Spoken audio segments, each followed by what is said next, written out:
I wanted big fish, so I came to Montauk.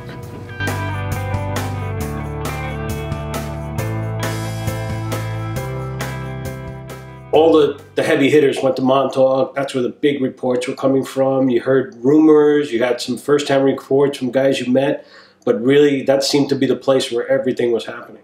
So my buddy and I bought some wetsuits on the way out to Montauk. Stopped at Divers Way in Bayshore, suited up on wetsuits, and continued driving and went to Montauk. We had some sodas and a couple of sandwiches in the back, and we were going to fish all night. The first time I come out, a guy brought me out in the middle of the night. Well, it was probably 3 o'clock in the morning, and we went down in the fort and the big rocks next to the sewer. And he says, "Well, we go out on these rocks." I said, "What are you, crazy? It's dark. I've never been there before."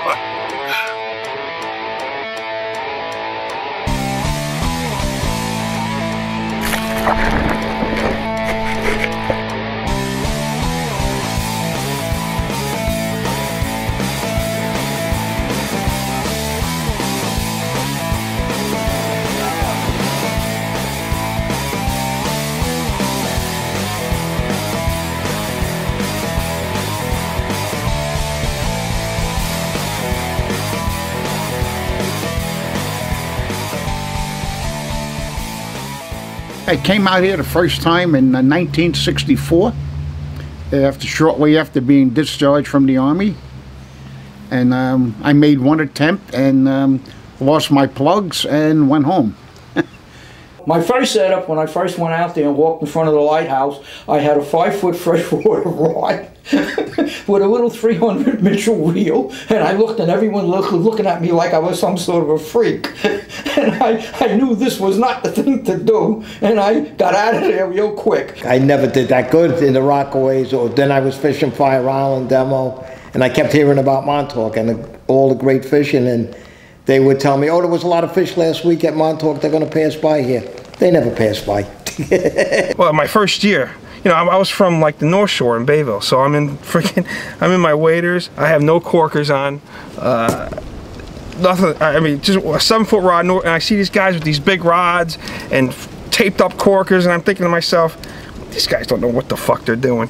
You know, look at them with the what they got, taped spikes. I'm under the lighthouse, no corkers, nothing, just my 7-foot rod. You know, no wonder I didn't catch anything. We didn't have the crowds in those days. The light, maybe 5 or 6 guys. Nobody fished on the wall in those days either. They fished down on the rocks in the water if the water wasn't too rough. The first thing we saw was Johnny's tackle shop. We were told to go there. Go to Johnny's and tell them who you are, you know.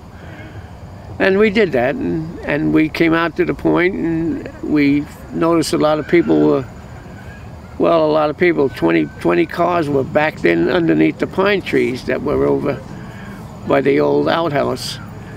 And we got to talking to the people that were under there, and they were all fishing.